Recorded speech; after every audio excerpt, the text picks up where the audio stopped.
Good afternoon. Welcome to the Daily Office. I'm Brother Bill, and this is evening prayer for Friday, December the 1st. It's the last week after Pentecost and week 7 in the Psalm cycle. And thanks for joining me.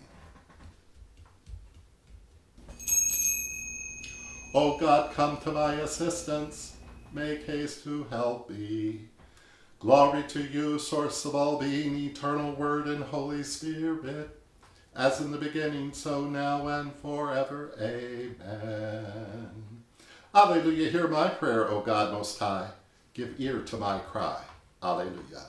Psalm 143, and please recite it with me. Alleluia, hear my prayer, O God Most High. Give ear to my cry. In your faithfulness answer me, and in your righteousness heed me.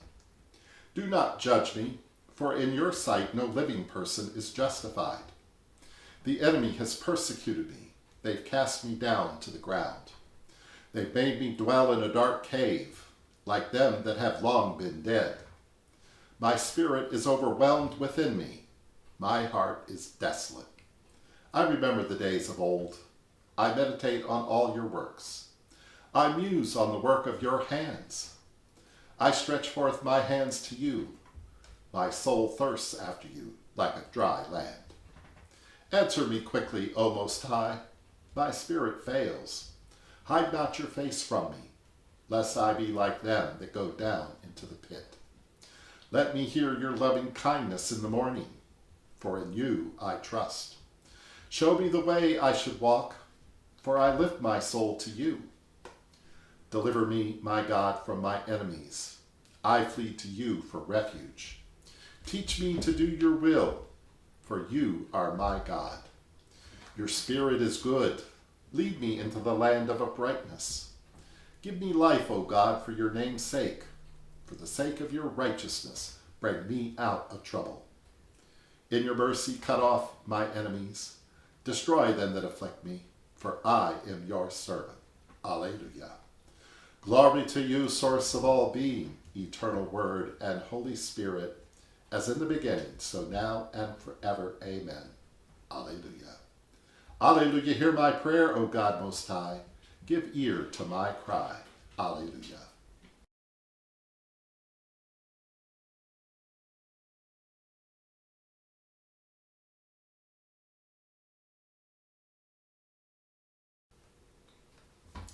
The first letter of Peter, chapter 3, beginning at verse 13.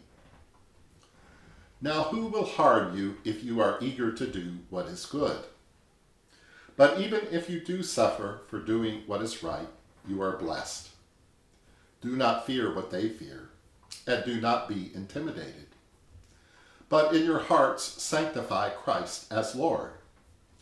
Always be ready to make your defense to anyone who demands from you an accounting for the hope that is in you. Yet do it with gentleness and respect.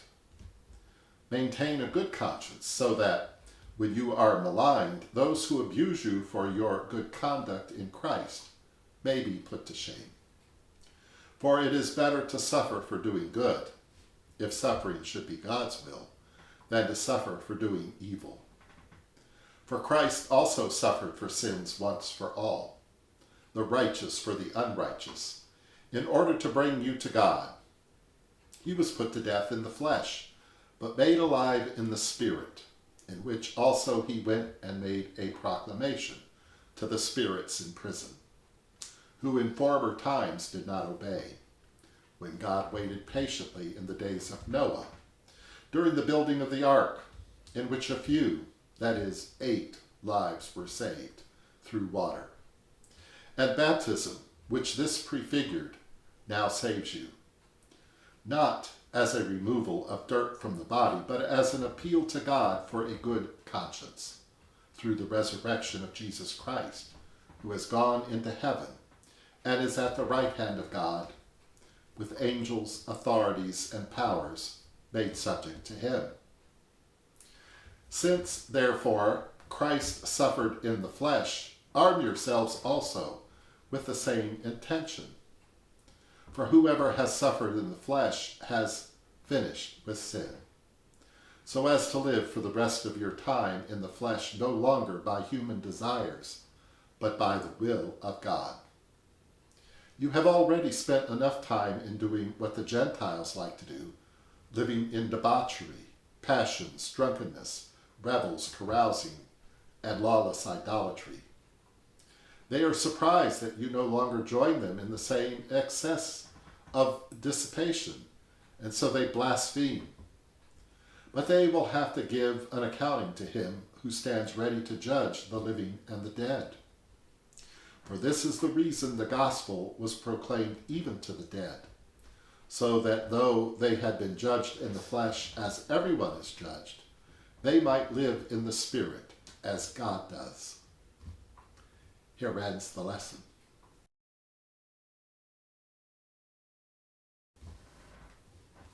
And now let us offer our prayers and petitions. For those who are strangers and travelers, that we may welcome them as Christ, and for those who are alone. For those who are sick, for the aged and the infirm, especially those suffering with dementia, and for Bill and for all who struggle with addiction, that they may be protected and find courage and hope in your mercy.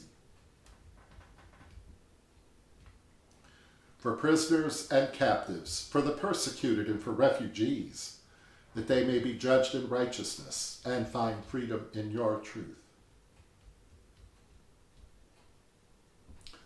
For those who've died, especially Margaret, Brother John William David, Brother Richard Bradley, Brother Donald Columba, and Bill, that together with Francis and Claire and all your saints, they may find a place in your eternal kingdom.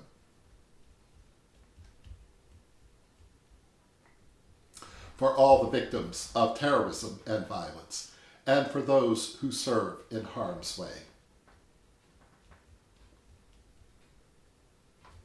For the Mercy of God community, Brother Joe, Brother Tom, Brother Todd, Brother Richard, Brother Bill, Brother Max, Brother Bill, and all the Mercy of God associates.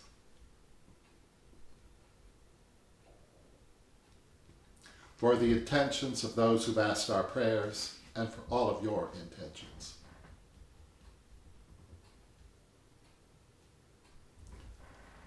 Our beloved, which art in heaven, holy is your name. Your kingdom come, your will be done, on earth as it is in heaven. Give us this day our daily bread, forgive us as we forgive others. Lead us not into temptation, but deliver us from evil. For the kingdom, the power, and the glory are yours, now and forever. In your presence, dear God, we find peace, for you are the very source of life.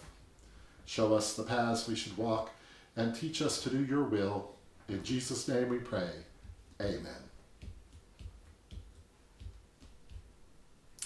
Bless Jesus, my soul, and may the God of hope fill us with all joy and peace in believing through the power of the Holy Spirit. Amen. Alleluia.